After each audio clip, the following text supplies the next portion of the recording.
السلام علیکم، میرا نام عائشہ ہے اور میرا علماء کرام سے سوال ہے کہ تراویح سے ریلیٹڈ کیا حکم آیا ہے۔ 20 رکعت تراویح جو ہے وہ ہم سننے کو ملتا ہے کہ ہمیں پڑھنی ہے، تو کیا یہ اس سے کم بھی پڑھ سکتے ہیں؟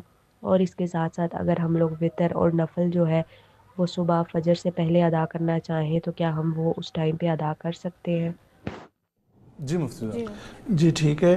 جو تراویح کی نماز دیکھیے حرمین شریفین نے ابھی کوئی رش کی وجہ سے اس کی وجہ سے انہوں نے وہ 10 کی ہے کرونا کے بعد۔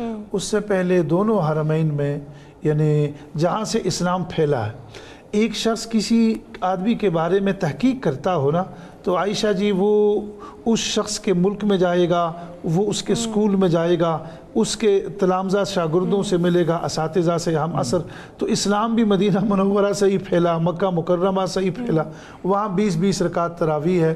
اور اب انہوں نے یہ 10 جو کیا ہے، اگر کم پڑھی جائے جی ان کا یہ بھی سوال دیکھیے اگر، لیکن یہ ہے کہ کوشش یہ کی جائے کہ تراویح جو ہے وہ جو 20 ہے تو اس کو آپ 20 ہی پڑھ لیں۔